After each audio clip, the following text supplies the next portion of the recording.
There was a boy born in rural Ohio in the 1840s who was pulled out of school after just 3 months. His teacher told his mother he was too distracted to learn, too curious, too difficult. His mother didn't argue. She simply took him home and taught him herself. What that teacher never knew was that the boy wasn't distracted. He was consuming everything. He wanted to understand how things worked, not just what they were called. By the time he was 12, he had set up his own chemistry lab in the basement. By 16, he was working telegraph lines through the night, reading every book he could find in the long, quiet hours between signals. And then the losses began.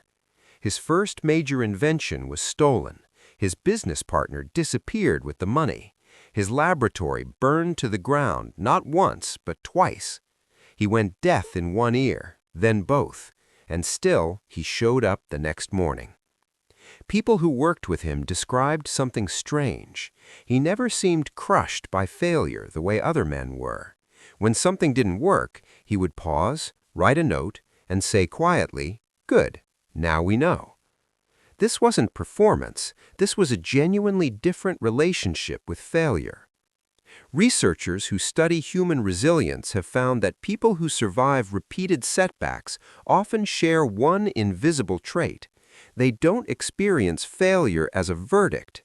They experience it as information. The mind, rather than collapsing inward, stays open, curious, like a scientist who just got an unexpected result. He had over 10,000 failed attempts before the light bulb worked. When a reporter once asked him how it felt to fail that many times, he looked genuinely confused. He said something that sounds simple, but quietly rewires everything if you sit with it long enough. He said he hadn't failed. He had simply found 10,000 ways that didn't work.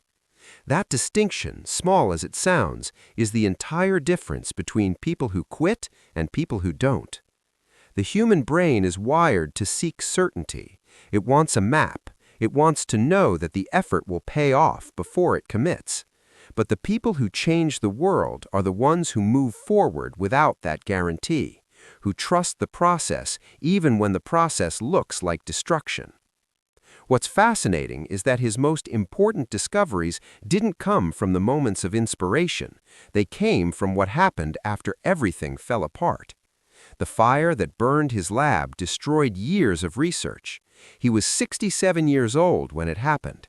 His son found him standing outside in the glow of the flames and expected devastation. Instead, he turned and said, "Go get your mother. She'll never see anything like this again." There is something almost impossible about that kind of mind, and yet science suggests it isn't impossible at all. It's trained, slowly, through years of choosing to stay curious instead of choosing to be crushed. He finished rebuilding within 3 weeks. The light bulb, the phonograph, the motion picture camera, over 1,000 patents in his lifetime. Not because he was born different, but because he made a quiet, private decision somewhere in the middle of all that failure to keep asking one more question. Most people give up right before the answer arrives, not because they aren't talented, but because they believe the difficulty means they were wrong to try. He believed the opposite. And that single belief, repeated in silence every morning, every night, across decades of loss, turned out to be more powerful than any single invention. The question worth sitting with is not whether you have what it takes. The question is what you're telling yourself in the quiet moments when no one is watching.